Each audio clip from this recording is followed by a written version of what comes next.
Hey, and welcome to today's video. Today's video on which is better, Google ads or Facebook ads in 2024 and why. Now, this is going to be an overview of this. In my channel, I have tons of videos.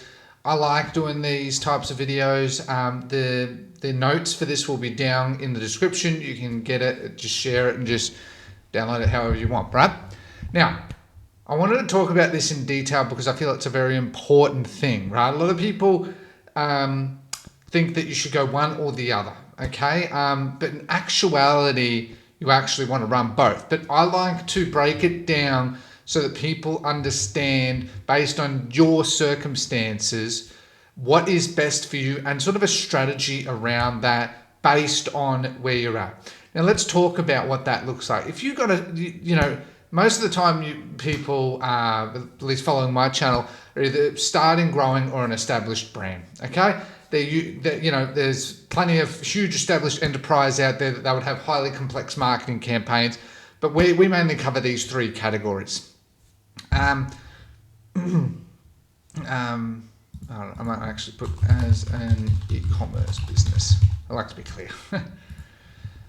Now, if you're a starting business, right, you're at the highest risk of failure. Okay, that's just sort of the reality. If you're starting your brand, you are at the highest risk of failure, right? You know, on average for the first 2 years, statistically is where most businesses fail because they have to factor in that they go through their first tax cycle. Here in Australia, they have things like BAS. Every country is different with your tax laws, but with things like that, legal costs, setting up company costs. So why does that tie into this? Well, as a starting business, you want to be very risk averse, okay? You don't want to just splash cash. That doesn't work anymore. Back in 2016, so on, that sort of worked, but now that doesn't, right? We're in 2024, it's more competitive than ever. We're through COVID and e-commerce is extremely saturated, extremely competitive. Plenty of opportunity, right? Plenty of opportunity, but we have to accept these realities. So if you're starting a business, I want to explain. Facebook ads charge you based on per impression, okay? Because of the nature of the platform, you get charged per impression that someone sees your ad. So, you know, if no one engaged with that ad, and you spent $100, you'll still be charged $100 because you've shown the ad to 100 people. That's how the Facebook model works, okay? Whereas the Google model more works from the sense of you can have unlimited impressions, but it's only clicks. Now, why does that work for Google? Because they're different types of platforms, okay? Facebook obviously being a social media platform and Google being a search engine, okay? So it makes a lot of sense that Google charges for more a click, whereas Facebook charges more for an impression, because on social media, it's all about impressions. On search, people do a lot of searching, right? They're searching. So you pay when someone clicks, whereas on Facebook, you're, targeting people in the hope that they engage with your ad and then naturally convert, right? Now, obviously that can be for lead gen, e-commerce service, whatever that looks like. So further going on to this, right? I definitely recommend that you start with Google ads, especially as a starting business. In fact, across all tiers, I'll recommend it. However, with Google, you want to start with shopping campaigns. Okay, so what you do is, it's a bit of back-end work. I have videos on my channel about it.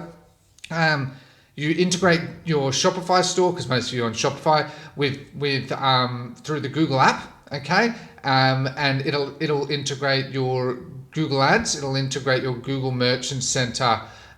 So you have conversion tracking, and you can push your products to the Merchant Center. The Merchant Center usually takes about a week. They're getting faster at it for your products to be approved there, because they have to go through compliance. Every country has different compliance on the shopping network, so you have to be mindful of that. But once you are approved, run shopping campaigns, and because you do it generally as Performance Max campaign across shopping, search, display. Now, generally, you can limit that, right? But it will mainly focus on shopping, right? I just leave it open because you will get some unexpected purchases from those other ones.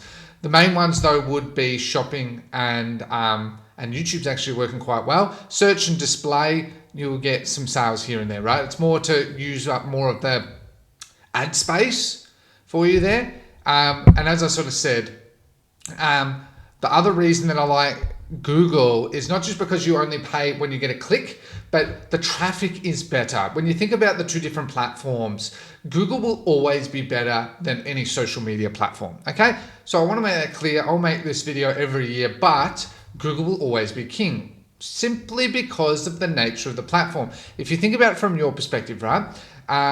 Where do you go when you want to look for furniture? You go to Google, right? And then you see content related to furniture, whatever that looks like, and you'll see ads. And it makes sense because you're already in the mindset of looking for furniture, so you're far more likely to. Whereas on Facebook, you might have shown an interest in furniture months ago, okay, or a week ago, or whatever, and it might be still part of your mind, but chances are it's not. You might have just gotten a spontaneous thing and that might have just come up, and then Facebook remembers that and it'll try and say, okay, well, this person's interested in furniture, let's show them more. But your mind might have changed. Whereas with Google, you're actively searching for it right then at that moment. So showing an ad right then when someone's in the right frame of mind with the right type of keyword, right? So let's say, home tables, okay, and you show an ad for it, someone's searching for home tables, your ad shows up, it makes logical sense. Whereas on Facebook, that's not how that works, because people just scroll. And that's the same with all social media platforms.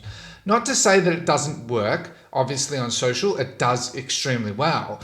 But in the beginning, when you've got a limited budget and you want to get the best results, I find Google does best. And as I said, I just find Google does best for cold traffic because you're getting better qualified traffic from the beginning. Yes, it takes a bit more time to get set up, but Google has really streamlined it. Now that you have the integrations all done, now that you have campaigns like Performance Max, where it literally guides you and has AI integrated into it too to help you, because they're obviously incentivized to help you. I have videos on that in this channel as well.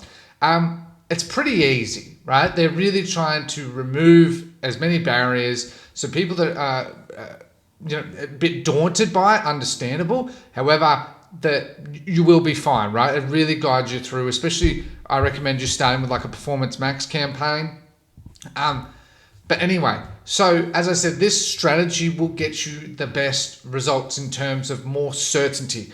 When you're starting a business, you want to remove risk, and certainty is one of those. So you can run your ads with a lot more confidence. Yes, Google has its drawbacks, but between the better quality traffic and the keywords and the buyer intent stage, you will get better results. However, I also wanted to go into a bit of a strategy that you should still use Facebook at this stage. I use Facebook for my e-commerce brands historically, and for clients I've run for mainly remarketing. I find it does extremely well for remarketing. Everyone might start on Google, but somewhere along the line, everyone goes back on Facebook or Instagram, right? Let's call it Facebook. And so showing your ads there is really important. So don't forget that you actually use them in unison, okay? So it's more that they're actually both equally important for different purposes, okay? Google, I find, is better, in my opinion, especially starting business, for cold traffic, new potential customers, whereas Facebook's better for people that know about your business to remarket to them. Okay, that's how I recommend it. I have videos on both of those. Just go and check them out. And I recommend, just to be clear, brand search campaigns on Google, as well as with Facebook ads using DPA ads and UGC creatives. DPA, dynamic product ads. I have videos on that, and I'm going to make new ones as well. And UGC ads, user generated content. That's the sort of best in e-commerce. There's entire websites where you can actually pay for people to do UGC just so you have it, like $50, $100. I think it might have gone up. I haven't done it in a while. But you know, UGC is big, user generated content. Okay. And that's why, like with review apps and stuff, if you can get video creatives that request them, it's free, it's authentic, and it's 100% aligned to your brand, right? So make sure you're also looking into that so you can get free marketing. It works exceptionally well. All you do is you put something like the testimonial in the copy, and people engage with that because everyone likes a referral, right? Everyone likes that someone else that's gone through that experience, what are his or her or their thoughts, okay? So growing business is much the same, okay? You're still only a few months in realistically, which I know to some people seems like a lot, but in starting a business in the scheme of things, it's not, right? You're literally just taking baby steps. So if things are going well, I recommend scaling your Google Ads. Google Ads will give you recommendations of what your budget should be.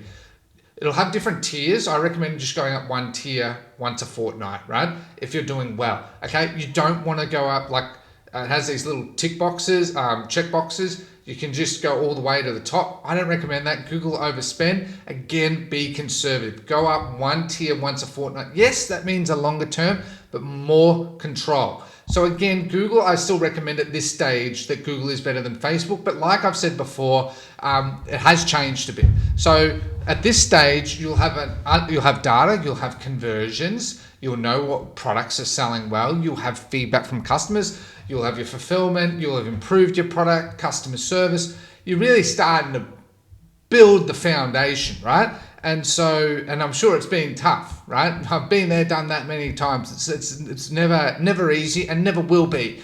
And at this stage, I would start looking at analytics, right? I would drill down in Google Ads because you've obviously done it probably before this anyway, but you want to drill down and understand age, gender, and some brands it might be 55 and plus isn't applicable, so remove them. You might only be spending 5% of your budget, but that's 5% more back in your pocket, right? Every dollar counts, especially still at the 3-month mark to 24-month mark, because again, you're going to have a lot of expenses and it's not an easy business, right? No business is easy. At this stage, I would, as I said, recommend that Google get more control, so you're still getting the best certainty. And I would also start scaling your DPA ads. If you're spending $500 a day, you want $50 on DPA. DPA ads do extremely well. I'm going to be doing a video on that. I'm really excited. Basically, DPA ads, dynamic product ads, is just your products integrated into Facebook with their price, their image. Mainly those are the two things really, their price and image and a link directly to the product. And the key is that everyone's individual data is stored in the pixel, and that also what pages they went to and what products. So I might check 5 products and I'll see those 5 products, whereas next person might have seen 5 different products, they see it. So it presents the same, but the products are different. Hence the word dynamic product ads. And so you want to put $50 a day. They work extremely well, right? If you're getting like a 2 ROAS on your front end, which is still pretty good, especially starting business, you'd probably be getting a 5-6 by running DPA ads, right? And you can offer like a small 10% discount. Or I do now, like I just literally say, hey there, forget something, return now, complete your order. I'll make a video on that. It is so easy, okay? It is so easy. It's not hard at all. And literally it's set and forget. You want to set it, like because it's a dynamic product ad and it pulls from the pixel, you just set it at 30 days as the optimal amount at this stage. Long term, you can drill it down and change creatives, but you're probably so busy in your business as well on the day-to-day basis, you don't want to spend forever on these things, right? And it does really, really well. I even see huge established brands just run simple creatives like that, right? So clearly it works at all stages from starting through to enterprise. So again, I would still keep using Facebook, like Google mainly for cold, with a bit of remarketing in terms of brand search, and Facebook still for your main remarketing being DPA ads. I would start testing some cold ads on Facebook, because the difference between Google and Facebook is Facebook gets you results far faster, however, a lot more expensive. Google takes time, but it's consistent, cheaper, and more logical. Hence why I'm a logical person. I'm more drawn to that.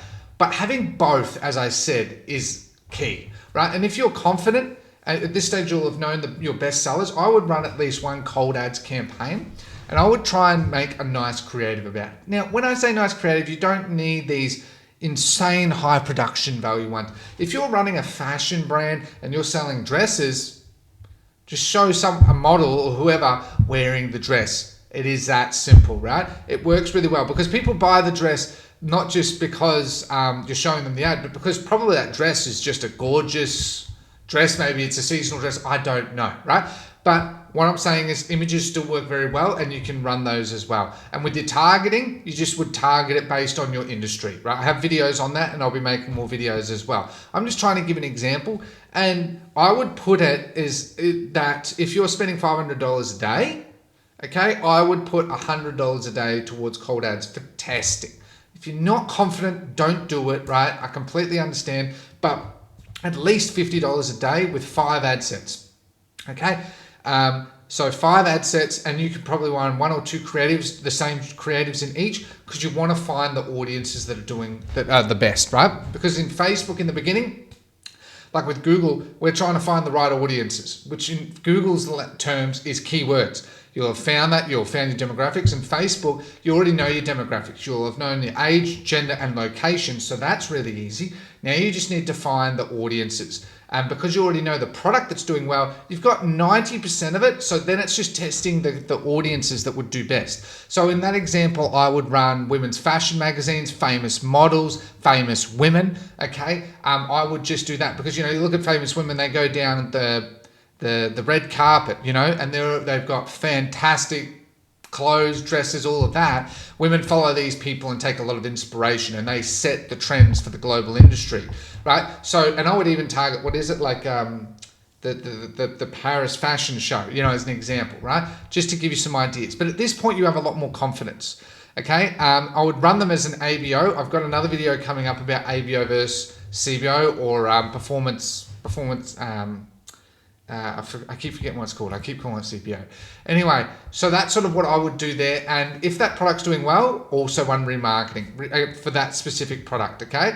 And I would run it at probably 10% of the cold. So if you're spending $50 a day, you'll want to spend at least $5 a day on remarketing. I'd probably bump it up to 10. But the way you can define if it's a bit high is if your frequency is usually above 4, then that just means just lower it a bit, right? So frequency means the amount of times one person has seen your ad, especially in the beginning, right? If you're happy to wear that, that's fine, but that's sort of just a general tip.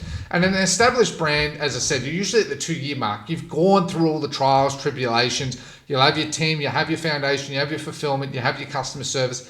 You've got something tangible, right, already in place. For this, it's honestly much the same as above. The only difference is that I'd be putting 80% to Google, 20% Facebook. So I'd be making a ratio collectively, not, give or take, of course, as well.